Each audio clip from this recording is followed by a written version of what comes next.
Welcome to the Good Old Days of Radio show. This will be our special show for Easter. Easter is coming up on Sunday, and we have a unique program for Easter today. It's an episode of Cavalcade of America, which I think we've had one other one in the past. I'm not sure, but I think we have. Cavalcade of America was a mostly dramatic show that dealt a lot with historical events and events in the history of America, but they would occasionally go on and do other things. In this particular one, you're going to hear the story of a pastor who dared to stand up to Adolf Hitler. And while that doesn't exactly sound like an Easter story, trust me, it's an Easter story, and you'll see when you hear it. So, it's got a cast of all kinds of classic radio voices, with the star being Paul Lucas, who appeared on Suspense and a lot of other shows. But there's a lot of great radio voices in here, including Will Geer, who went on to be in The Waltons in the 70s and 80s.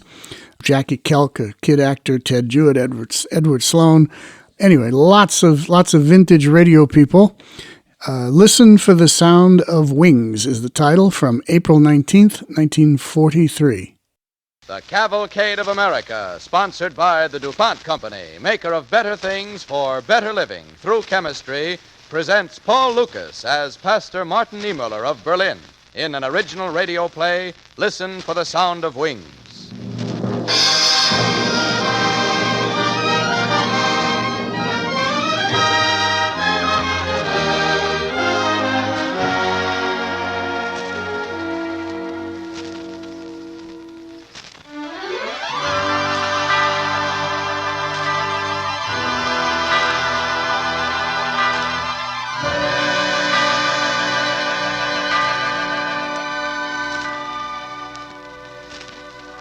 Holy Week, the year of our Lord, 1943. Out over the American land, the bells ring loud and clear in celebration of the most sacred feasts of the world's two great religions.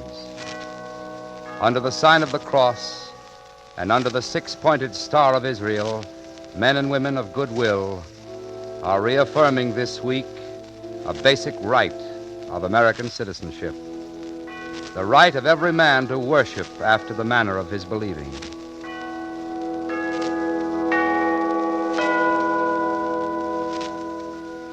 But in Nazi Germany, this right no longer exists. So our play on Cavalcade tonight tells the story of one man who dared to pit his iron will against the will of Adolf Hitler. He stands as a symbol of the religious freedom we fight for. His name is Martin Niemöller.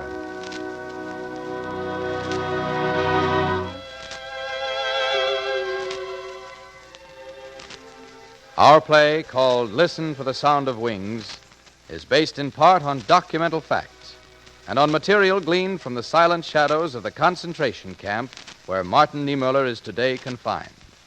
It was written by Arthur Miller, and Paul Lucas stars in the role of Pastor Martin Niemöller in Listen for the Sound of Wings on the Cavalcade of America, sponsored by DuPont.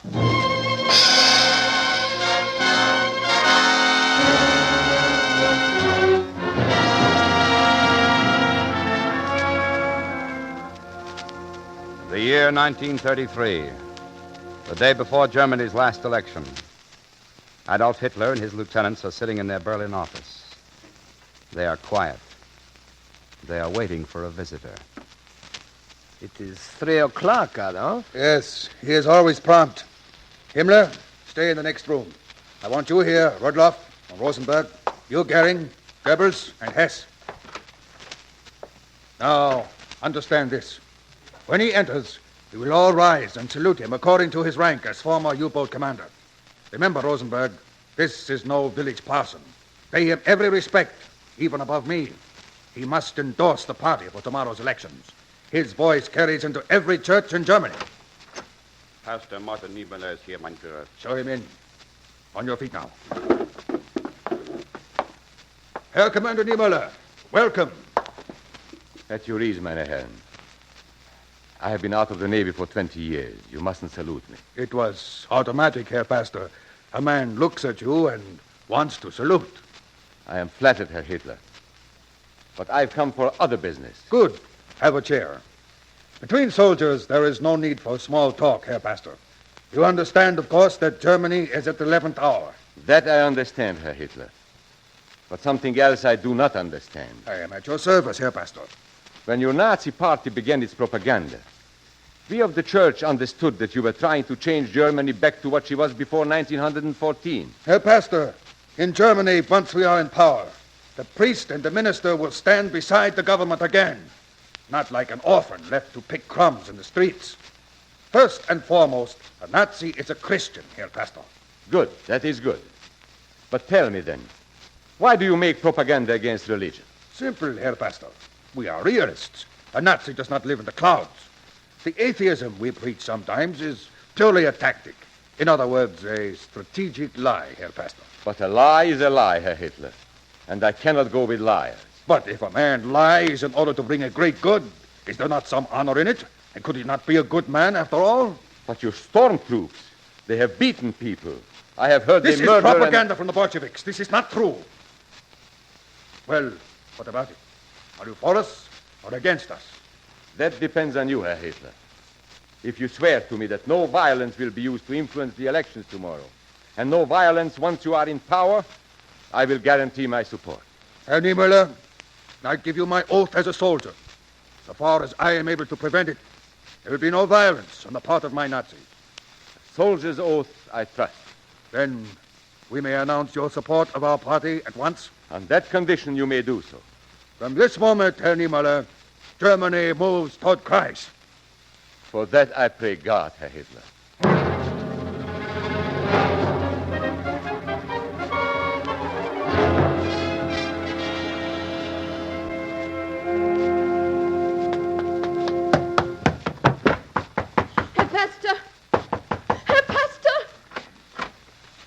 Hessler, what is it? My son. They're after my son. He was making a speech against Hitler. The stormtroopers broke into the meeting.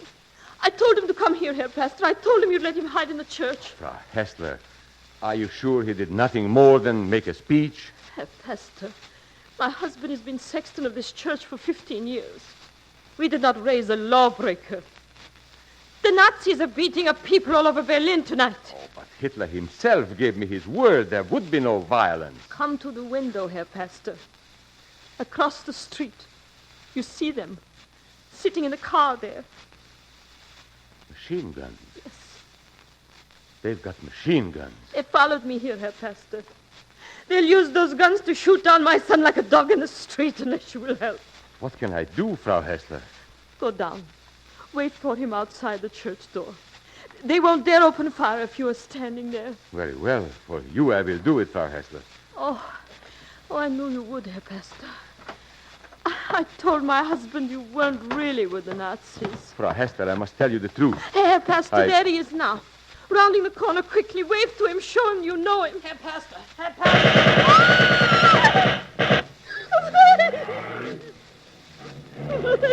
My son. Murder. Cold-blooded murder. I made a covenant with a murderer. I'll break that covenant, break it in his face.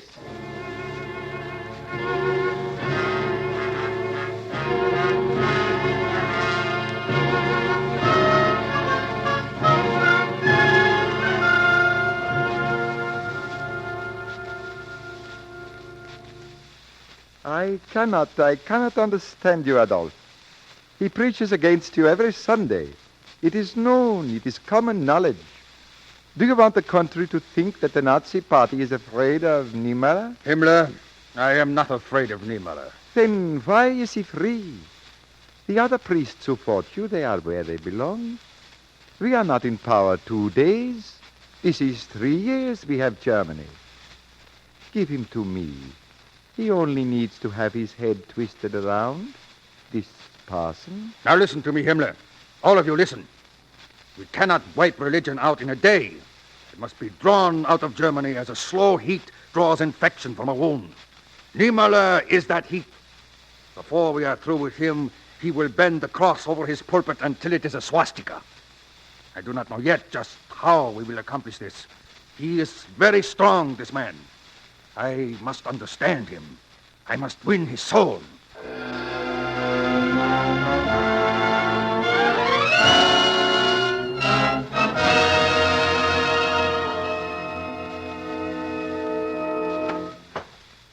Herr Pastor, there is a gentleman to see you. I must start services, Fräulein. I have no time for visitors on Sunday mornings. But Herr Pastor, it is Herr von Ribbentrop. Von Ribbentrop? I thought he was in England. Show him in. I will keep you only a minute, Herr Pastor. Well, I never expected to see you so close to a church, Joachim. Neither did I. But as a matter of fact, I have come, Niemöller, to become again a member of your parish. This is a surprise. A Nazi, a confirmed pagan like yourself, suddenly turning to Christ. Tell me, what's happened to change your mind? Couldn't we dispense with the explanations? I've come to join the church. This is not a drinking club, Joachim. A certain degree of sincerity is required. Explanations are in perfect order. Very well, then. I am, as you know, ambassador to England. On Sundays, the other ambassadors all go to their respective churches. It is a disadvantage not to be affiliated with some religious order. In short, it is a matter of state. And you, or I should say Hitler, expects me to accept you on this basis. It will be to your advantage. Herr von Ribbentrop, last night all the churches in Lübeck were closed down. It is forbidden to preach the Christian gospel in Lübeck. And today I am to admit you, a member of the government that did that, into my church. Perhaps I should have said it is required. Herr Niemöller, this is your last chance to escape arrest and prison. For what crime? For treason. Recordings of your last 8 sermons are now being played back in Herr Hitler's office. There have been hidden microphones in your church. I know that. I knew it the first day they put them there. Well, give my sentiments to Hitler and tell him that if he has a Christian in his ranks, he may send him to join my church. But since he has none, I will admit no Nazis to membership. Good day, mein Herr. I have a sermon to deliver. Don't deliver it, Herr Pastor. I beg your pardon. It will be your last. 5 Gestapo men are seated in your church. They have orders to make the arrest if you criticize the state again. Then it truly is the end. Not if you come to your senses. Unfortunately, Herr von Ribbentrop, I came to my senses too late. Stand aside. Don't deliver that sermon, Herr Niemöller. You did not really believe I would surrender my guard without a fight, did you? You are preparing for a battle with me, are you not? Yes, I suppose we are. Then let it begin. Go back to Hitler and tell him that as long as I have a tongue in my head, I will damn him and all his works. Mark me, Nazi. My soul breathes fire today. Before Adolf Hitler or Lucifer himself, I will not break. Now stand aside.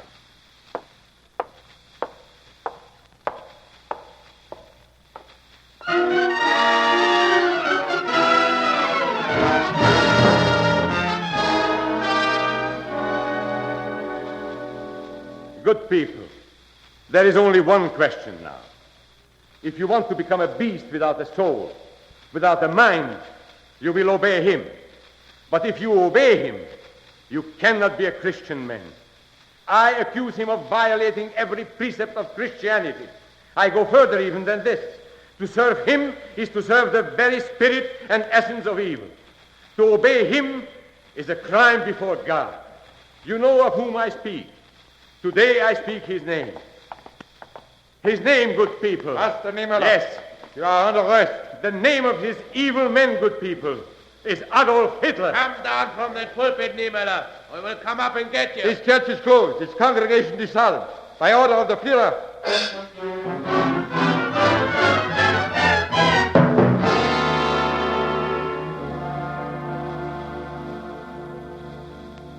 Why, Niemöller? Why? Money? You do not want money. Power? I offer you position as bishop of the new German church. I will build you a new cathedral a glory of the world. I will make you great with honors. But Christ, where is Christ in all this glory? In Germany, there can be only one God. There is only one God in Germany, and I serve him now. Why cannot you understand this? You are a military man. Don't you see what we are trying to do? A soldier cannot turn his other cheek. A soldier cannot feel that the meek will conquer and he is brother to his enemy. Germany must have her own religion. And you are her God? A man cannot serve two masters, Niemöller. It is myself or Jesus Christ. Come to me, Niemöller. Stand beside me. The world lays open like a treasure house before us. Shake my hand. Come, shake my hand. The hand is the hand of the Antichrist. I do not deny it. For the God of Germany, Niemöller, for the master of the world by that God, take my hand. Herr Hitler, if I did not believe that you will die soon, I would strangle you this very minute. Niemöller! A new cathedral, is it? Bishop of Germany, is it? You whelp of Lucifer. You beetle of the underworld. You Antichrist. You will build me cathedrals. You will make me glorious. You are hanging yourself, Niemöller! 1,000 priests lie dying in your jails. The blood of innocence is dripping from your hands. But you will not hang me. And you know you will not. For if you do, the sleeping wrath of the German Christians will wake and crush you like a bug. May I leave this building, or am I under arrest? Go. You may go.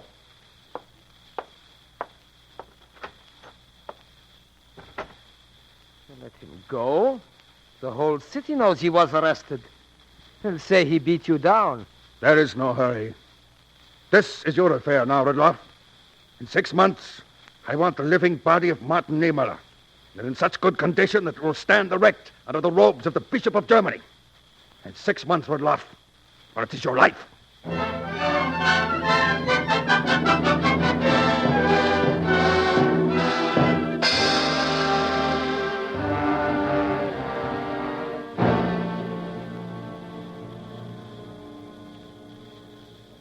You are listening to Paul Lucas as Pastor Martin Niemöller of Berlin on the Cavalcade of America, sponsored by DuPont.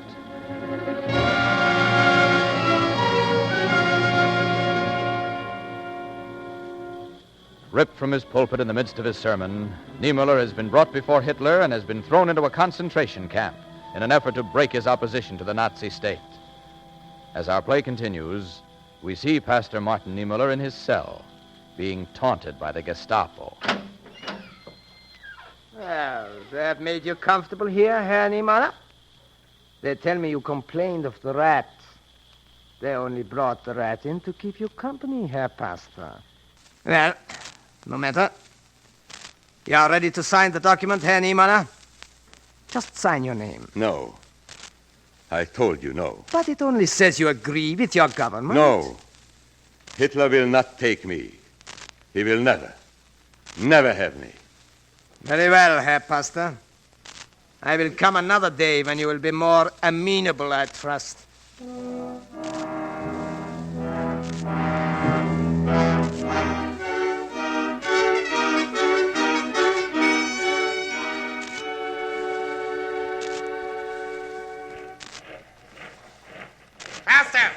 Faster, you mongrels!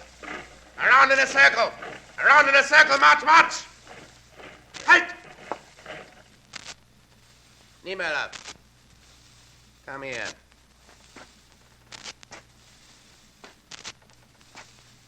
Here. Put on this cap.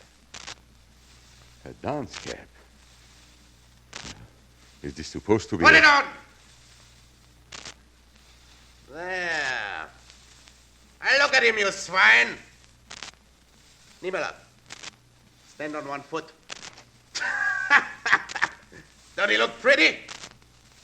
Now, hop to me. Now, come on, hop! You dunce! Turn, hop to the wall. Lively now! Hey, stupid.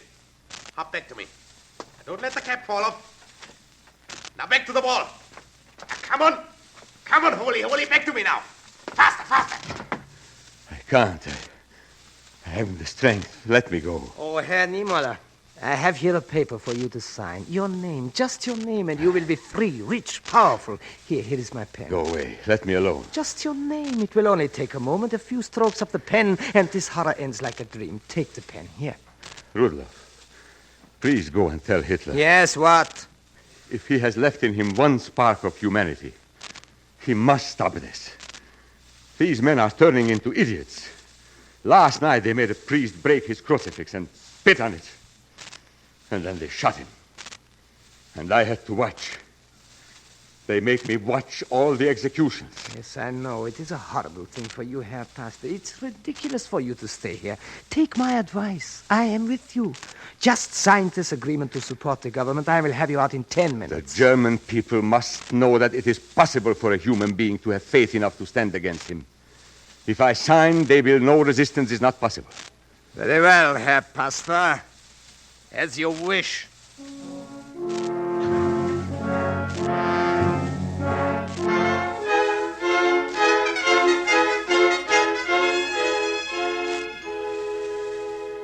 Oh, Lord, my God, lift up my heart. I am not iron. End it. Deliver me. He must not have me. He must not have me. Oh! Oh! What was that? Who is out there? I'm so sorry the gun went off, Herr Pastor. You're not hurt? What do you want?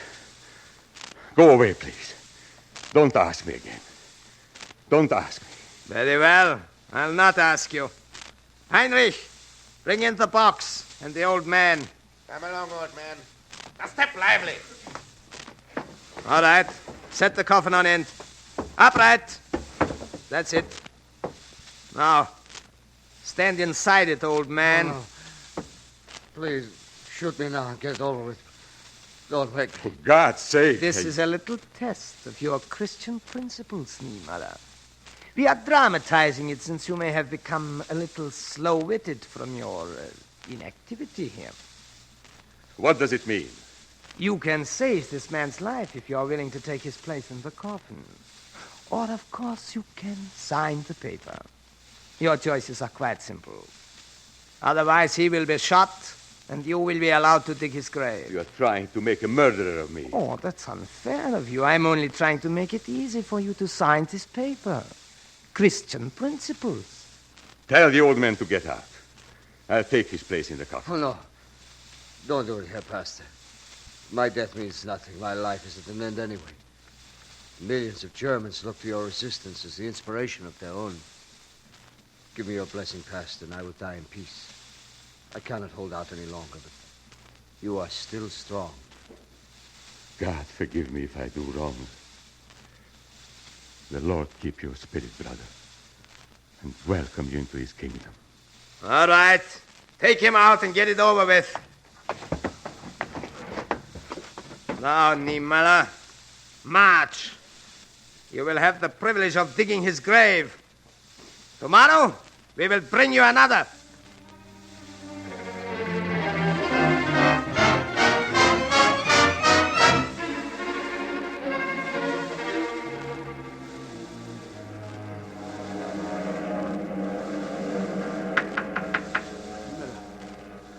Pastor.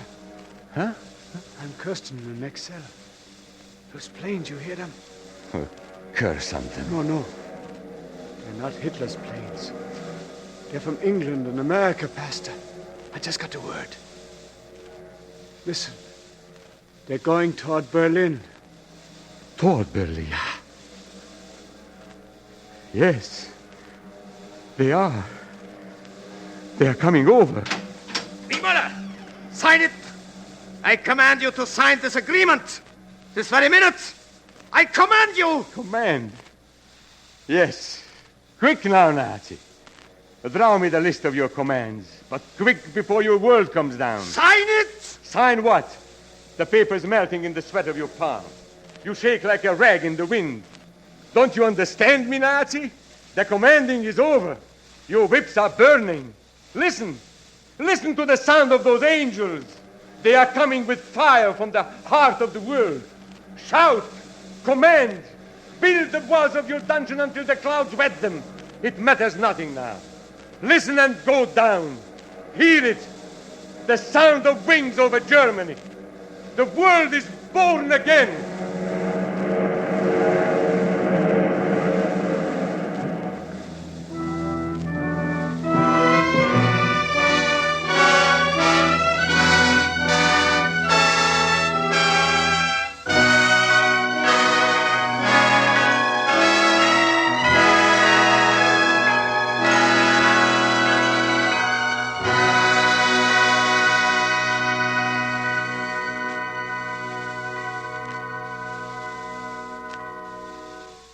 Thank you, Paul Lucas.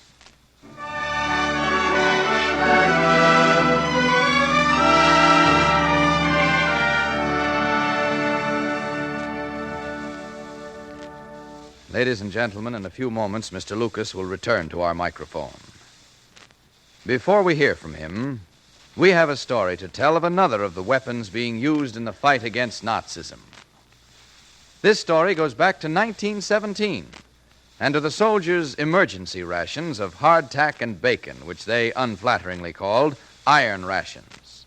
Well, maybe they weren't as hard on the teeth as iron, but it took real iron men to carry them because they were packed in a metal box, a big tin can about a foot long, and one box held one meal. It took a husky soldier to carry meals for a full day.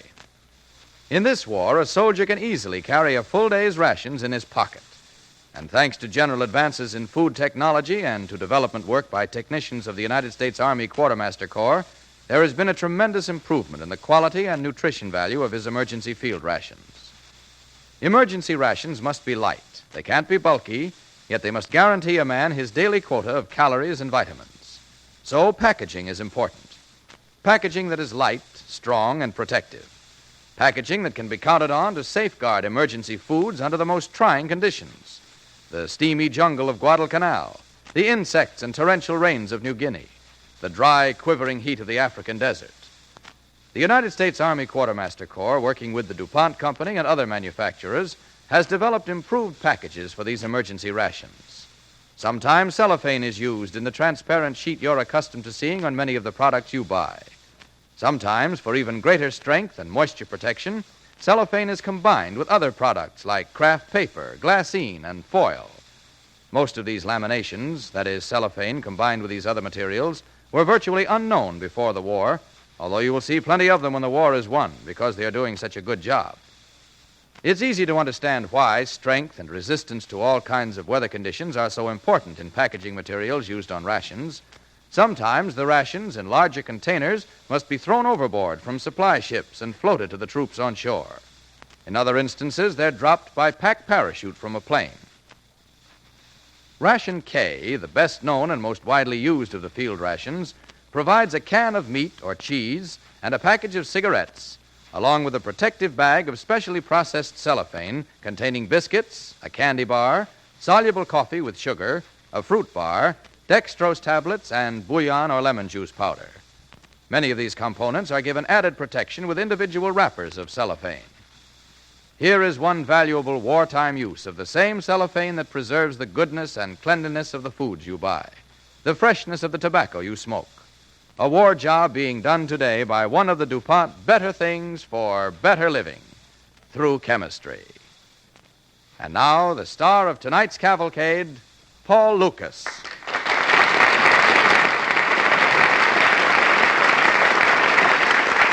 Thank you, ladies and gentlemen. Thank you. Because my native land of Hungary is being crushed under the heel of Hitler's Nazi forces, I ask that you hear me now as a man and not as a player. Give heed to what you've heard. Remember that it was not just play acting. Remember that. Remember it and show that you do by buying war bonds. Thank you.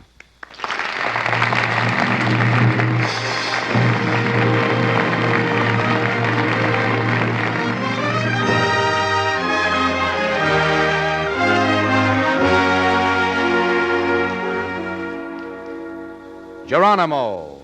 That is the cry of the paratrooper as he leaps from a plane into space. Next week, Cavalcade will present the popular screenplayer John Hall in Soldiers in High Boots, an exciting drama of the men in our armed forces who go into battle by parachuting down from the clouds.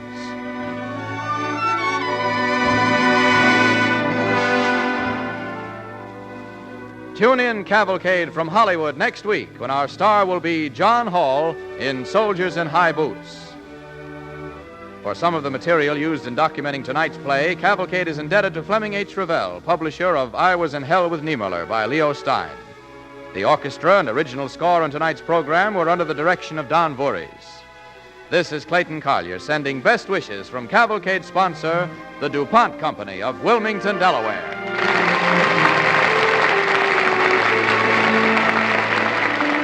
This program came to you from New York. This is the National Broadcasting Company.